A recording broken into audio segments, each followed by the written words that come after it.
Shalom and greetings, everybody. Brother Nicholas James Vanderlane, Victory for the People of Israel from By the Narrow Path, which are the 10 Commandments. Today is the 20th day of the 12th month, March 15th, 2020. And this video is titled Enoch Calendar, the correct leap day placement and the real international dateline. In this video, I will be examining worldwide spring equinox data over a 22-year period, starting in 2019 and extending out. I then will attempt to prove the correct year to add the leap day to the worldwide Enoch calendar, which will harmonize the calendar when we add the leap year. Also, I will attempt to prove that the current international dateline is incorrect, and I will attempt to prove the correct placement of the international dateline. To disclaim, my logic in this video is only made looking at a 22-year period of data. The information is not yet fully conclusive, but it could turn out to be, and I feel that this information is solid enough to present, and I'm always open to constructive critique. Some Enoch calendar rules and concepts we should go over before I bring you through this calendar. There are many variations of the Enoch calendar, so I want to clarify some calendar rules and concepts that need to be noted for this video. So if you haven't seen my Enoch calendar playlist, I suggest that you do.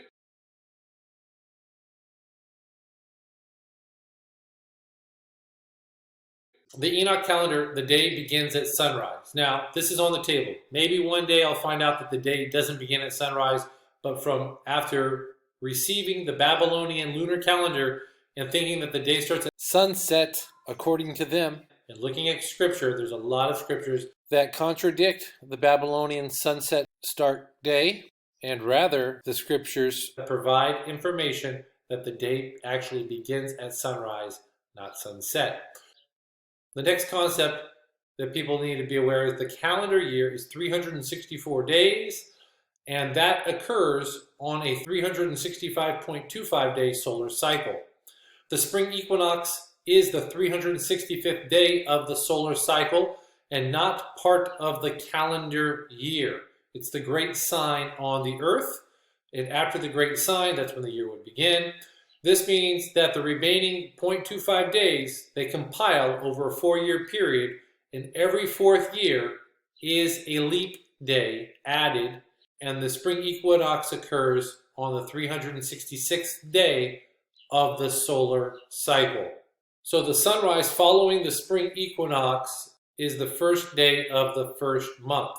This is how I technically understand it. An important concept I want to introduce is this map, and it shows Europe, Asia, and Africa with Jerusalem in the center. Here is the flat earth map, and you can see that here is Jerusalem right here. Here is Europe, here's Africa, and here's Asia. What we want to do is we first need to harmonize the calendar of the connected lands of Asia, Africa, and Europe via the leap day.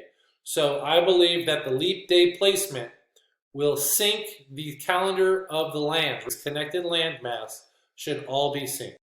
This word in the Hebrew is Mizrah. The definition of Mizrah is a place of the sunrise and east. It's also used, the word used for east or sunrise, the east.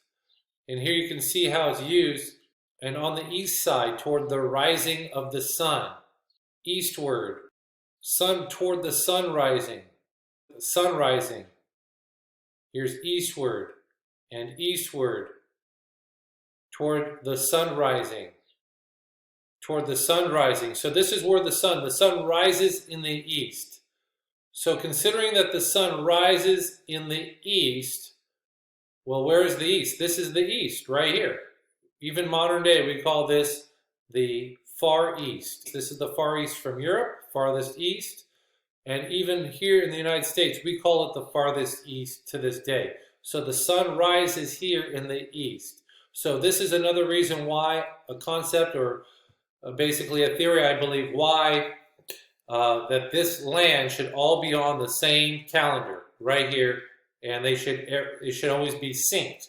We have to sync this land sync these lands, the calendar of these lands, using the leap day. So here's a spreadsheet that I made, and this is the spreadsheet using the current international dateline, and this is a spreadsheet of the worldwide spring equinox.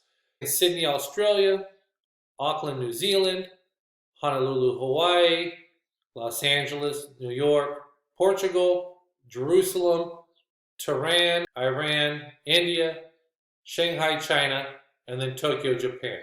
2019 all the way through 2040. So last year in 2019, as you can see, the spring equinox happened on March 20th, and it was 11:58 p.m., so almost midnight in Jerusalem. But the spring equinox reading was done during this day at solar noon on March 20th, and it was the 365th day of the cycle, which means that the following day, March 21st, at sunrise, 2019 was the first day of the first month. Now, if you notice here, this says 321. Well, that's the Gregorian little hurdle that still it's 1:28 a.m. and the sunrise doesn't happen for another 4 hours and 20 minutes later. The spring equinox happened during the nighttime, so the following day at sunrise is the first day of the first month.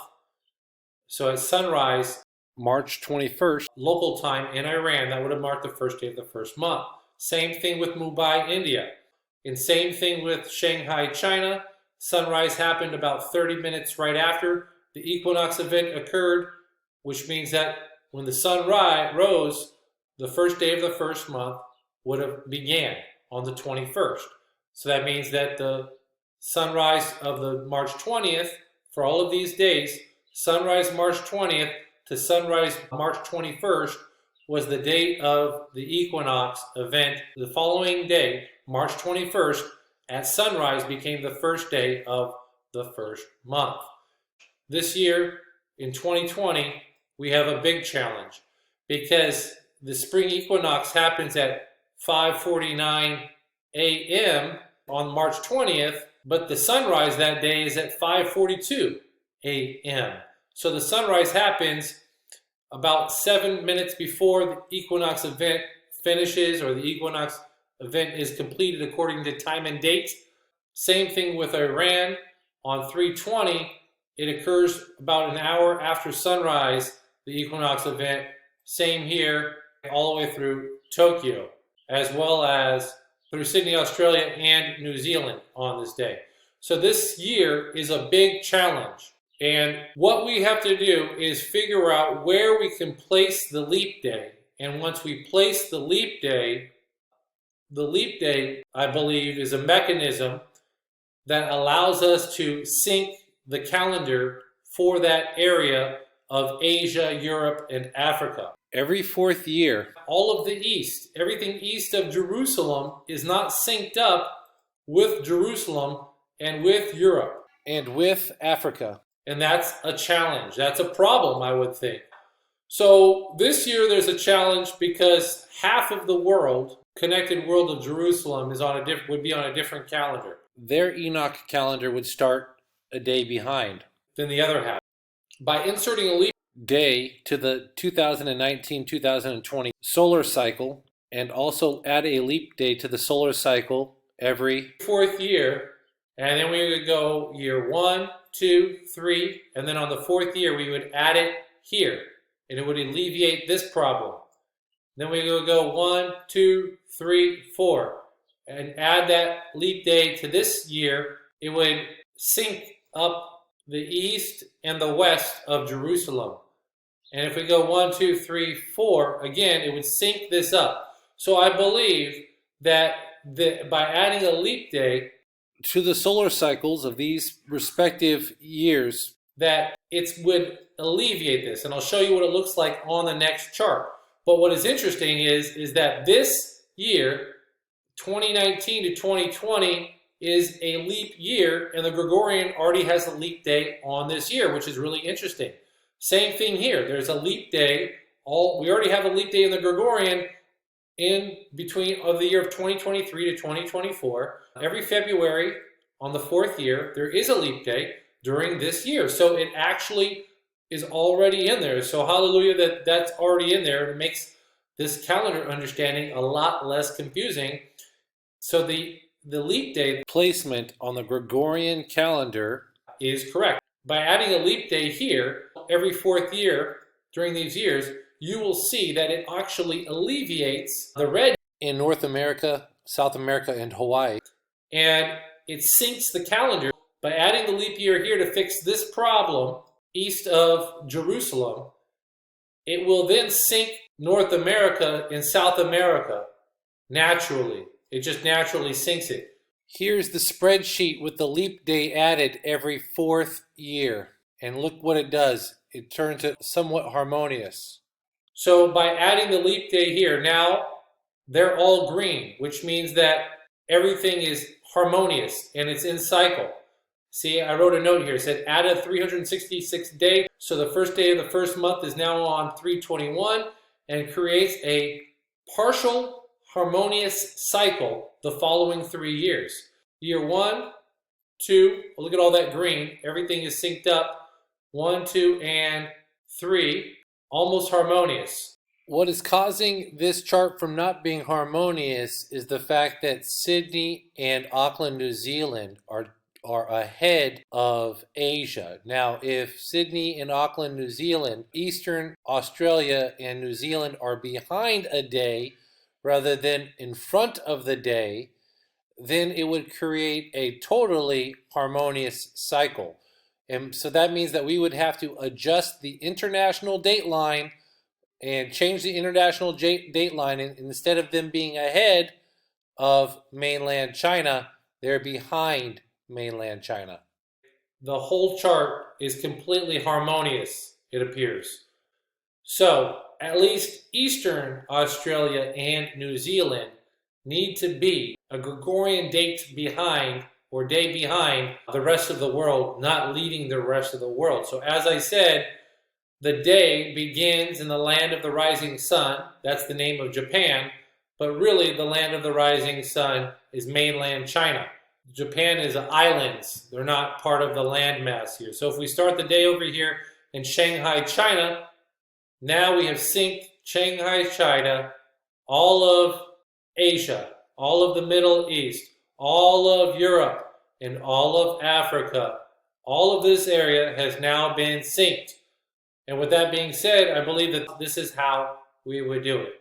So I believe that the leap year system of the Gregorian, every fourth year, it appears that it's correctly placed. And I believe that the international dateline needs to be readjusted for Eastern Australia, Papua New Guinea, all of these islands, and up here in Guam and New Zealand. Now, maybe Western Australia is okay, but definitely Eastern. So maybe on this spoke right here maybe that should divide Eastern and Western Australia possibly on 2 different days. So I'll be providing links to these shared spreadsheets if you want to take a look at the data. So brothers and sisters, I hope that you leave me some comments here. This is the only way that I can see to make a harmonious cycle is the leap day plus the new international dateline, and it will sync the world's times to Yahweh Elohim's calendar. So this is the best that I understand it. I'm looking forward to your comments, and shalom.